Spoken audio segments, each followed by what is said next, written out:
If you're anything like me, you've learned and been taught that your voice, your uniqueness, and your personality does not matter.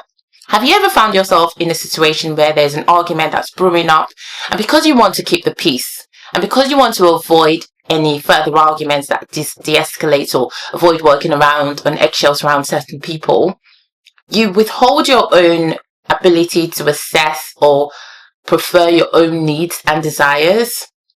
So rather than voicing out your opinions, you've learned to shut up your voice because you've learned that does not matter. If I was to tell you how much of a negative impact this has had on you, you would be shocked, as I was. So in the next few weeks, I'm going to do a series on this people pleasing trap. Now, I've been doing a bit of an assessment of all the videos that have been going out from this channel, and 65% of you guys are very interested in the whole topic around codependency, people pleasing, and emotional abuse in relationships. Again, this channel is based on assessing God's heart for relationships and revealing his true nature for what healthy relationships really look like. A lot of the things that I'm sharing on this channel are based off my own personal experience walking out of a certain type of toxic relationship and walking with the Lord in healing and coming out of that relationship. So I put together some reading materials. I've done the research.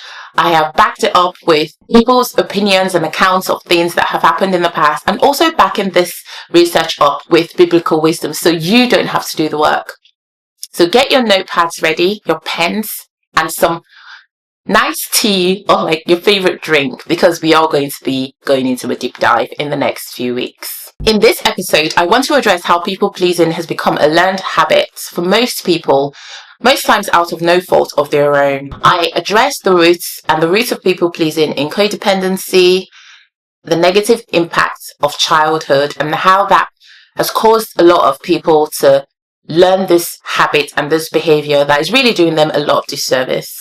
I also share my own personal experience, and I invite you to share your comments and your personal experiences down below. So together, let's escape people pleasing, overcome codependency, and learn the art of saying no. People pleasers often struggle with setting boundaries and accepting the fact that other people would say no to them. People pleasers often struggle with neglecting their own needs, accepting everyone else's excesses, and they struggle with accepting people to like them. So most times they fall into this bracket or category of people that desire connection with people, but because they've not really had that connection, they sacrifice their own needs to meet the desires and needs of other people, even though those needs and desires are not realistic most times. Over time, it would lead to depression, anxiety, resentment, even if this relationship dynamic is not reassessed.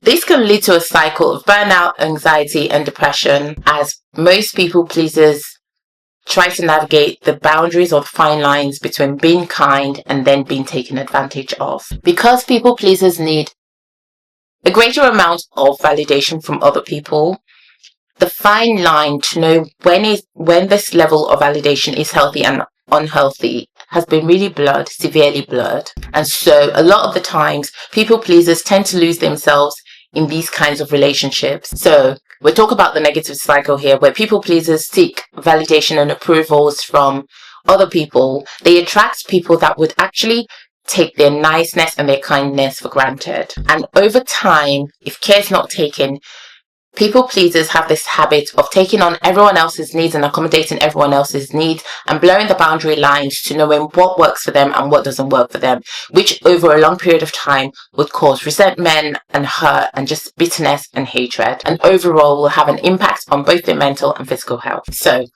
when I think of people pleasers and the habits and what has caused these habits to form, I like to categorize it in two forms. From my own experience, a lot of the times, people pleasers fall into this habit and this unhealthy way of dealing with like accepting people's needs or accepting the fact that they want people to validate them because of potentially childhood, like their own childhood upbringing, which is like an environmental factor, or perhaps the kind of environment that they have found themselves in. The root of codependencies are often found in childhood experiences, where a child, because they didn't have another option of whoever their guardian was or their parents were, or whatever environments that they found themselves in, they had to consciously modify their behaviors to accommodate what was already in the environment. They often would prioritize the needs of other people over their own needs at too young of an age. And this behavior and habit over time forms part of their personality that they don't even realize, or they're unable to separate their own selves from what the environment tells them to be, or what the environment has taught them to be like. Also, societal pressures have put people in a position where they are always told to be nice and be accommodating. And over time, one is so accommodating that you forget what your own needs and what your wants are. So the moment that I realized that I had an area of my life that I needed to work with, and it really wasn't until I really started to study the word that I was having this experience of shedding the old and taking on the new in the Lord, because the word of God revealed to me who my true identity in Christ was. So when I started to identify with what God had called me, I wasn't taking on that character of trying to accommodate everyone else's needs anymore, because I was starting to see myself as a whole and a healed individual. So I started to challenge these notions in my mind and these thoughts in my mind as to why I was always accepting someone else's behavior that were not actually right, and why I always just took them on and always I always was just accommodating without realizing the detrimental impacts that it was having on my own personal life. And the funny thing about this habit is that you do it so much, so often, so long over time. You're kind, you're accommodating, that, and people that like to take people for granted gets attracted to people like that. So not just in your own familial life or your relationships, but you find that even in the office and the work environment, people see you as this nice person. You're always the yes person. So they kind of push as much as they can with you because they know how far they can go with you.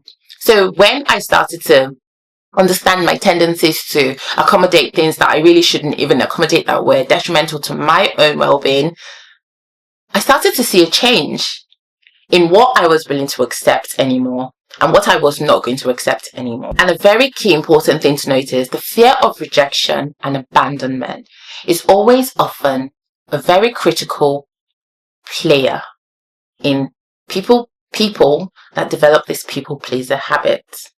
So as a child, you're thinking, oh, these are the people that I'm growing up around. These are the people that I'm growing up with. There's some behaviors that I see that I'm thinking, okay, perhaps, not so right, but I can't change them. I don't even know what to say. So I have to condition myself to operate in that environment. But without knowing that, you conditioning yourself to operate in that environment either means that you're conditioning yourself to accept bad behaviors and toxic behaviors, so that over time, as you get older, you realize that you're so conditioned to accepting bad behaviors that you don't even recognize that it's bad anymore. You're not discerning of those bad behaviors anymore. Or you condition yourself to accept those behaviors because you don't have a choice. And then over time, your mindset is shifted to thinking, oh, maybe that's the right way to act. So you start to act that way.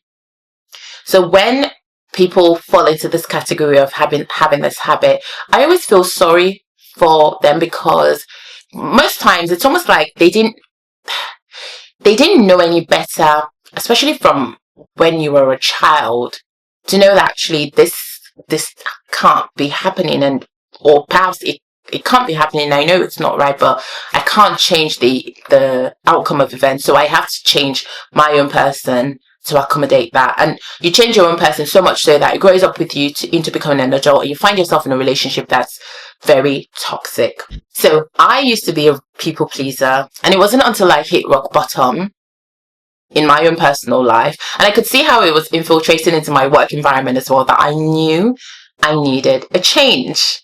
I was always exhausted. I was always feeling like I was taken for granted. I was always feeling unappreciated and just terribly, terribly drained.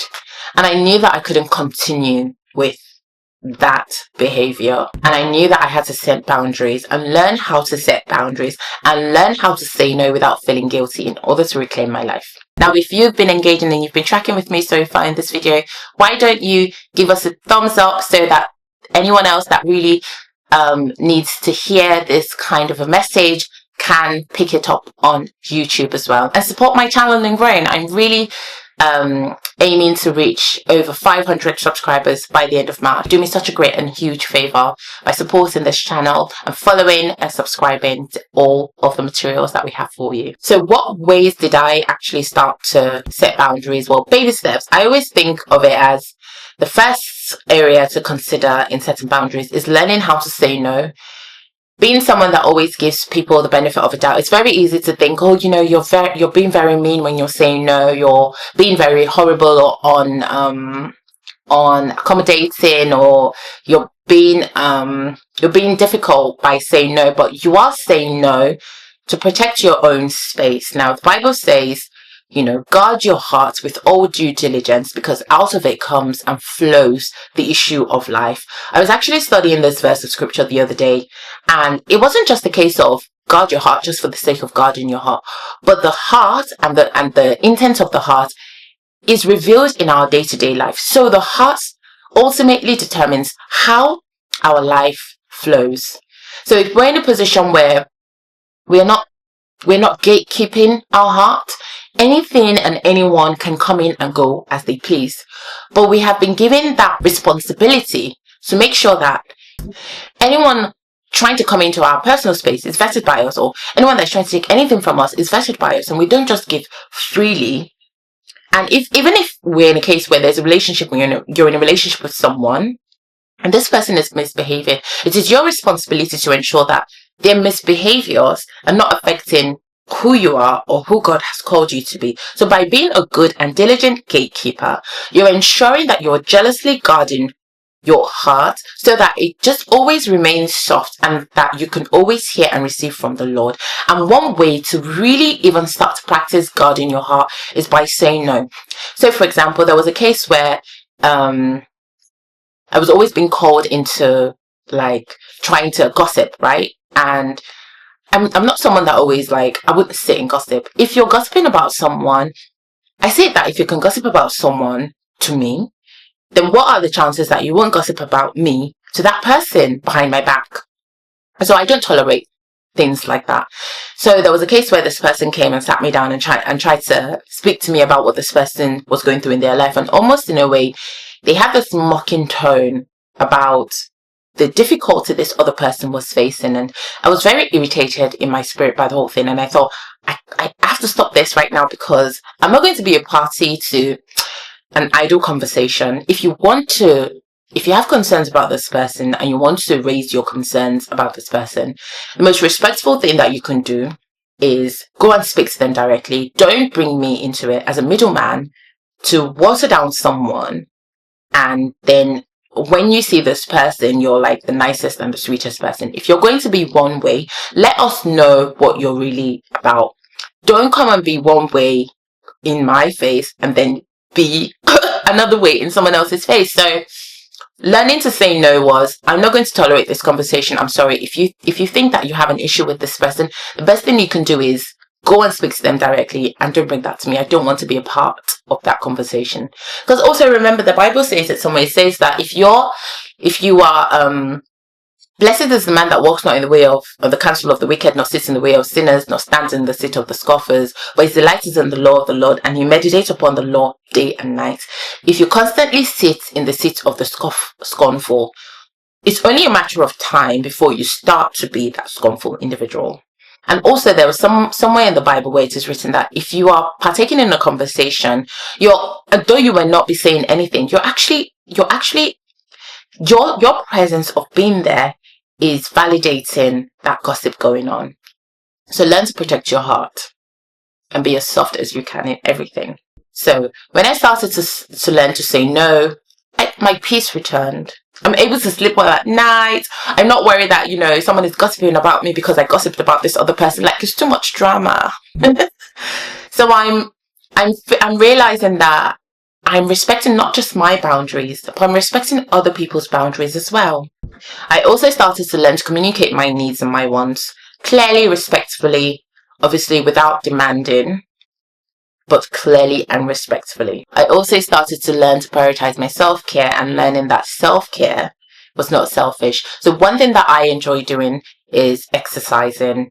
I can spend like an hour and a half in the gym, just working out some like stress muscles and just relaxing in the breathing, or even recently started to learn how to swim as well, which is one of a way that I see it as a self-care exercise. Or perhaps even spend some time in the steam. I go into the steam or the sauna, or go into the jacuzzi, or even in my own personal little way at home. I do my facials, I put the steam on my face and my hair, and I just feel like I'm in a different, like in a hot country, and it just helps me to regain a hold and understand that my self-care is as important as anyone else's that I used to prioritize in the past. And lastly, I started to recognize my own needs and my wants and my value, and noticing and understanding that my own self-worth and values does not come from anyone else, but rather it comes from within. It comes from what the Word of God says about who I am, what the Word of God says about what my identity is. And knowing that my identity is rooted in Jesus Christ helps me to even further affirm who I am. So another thing that I do is sometimes in my journaling and my day-to-day, when I'm journaling, I write down things that I'm learning from scripture and what the Lord is telling me. And if I feel like I'm going to forget, another thing that I do is I set it as a home screen saver on my phone. Or another thing that I can advise to do is print those scriptures out, or print out the promises that God has told you about a particular situation and paste it around your house. Like that way you can always look around and remember, this is what the Lord has told me. Though I might not be able to relate to that right now in this situation where I'm struggling with this particular person in this relationship, I'm remembering what the promises of the Lord are, so I'm going to hold on to that. So, like me, I'm encouraging you to take a hold of these principles of learning to say no, coming in to validating yourself with the Word of God, affirming who you are in the Lord, learning self-care practices like exercising, sauna, prayers, and just rest and sleep time. And I want you to also share with me some of the things that you have been doing or have been practicing as of late to stop this people-pleasing trap. I want you to put your thoughts in the comments down below. I want you to also like this video and share this video with your friends and loved ones and anyone else that you think will benefit from everything that's been shared so far.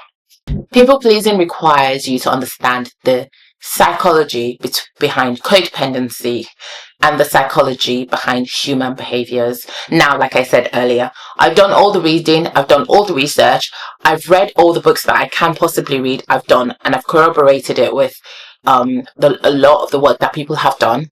And most importantly, I don't do anything without the authority in the Word of God. So a lot of the things that I'm even speaking on are validated by the biblical wisdom and biblical principles and scriptures that I will be sharing with you in the next few weeks. So by learning to stop people pleasing, we are setting the right boundaries, we are being assertive, we're prioritizing our needs and our self-care, and we're also prioritizing our relationship with God. And by doing this, you are reclaiming the life God has for you, and you are living into a life of fulfilled purpose in Jesus' name. I'll see you in the next video, guys. Thanks for watching.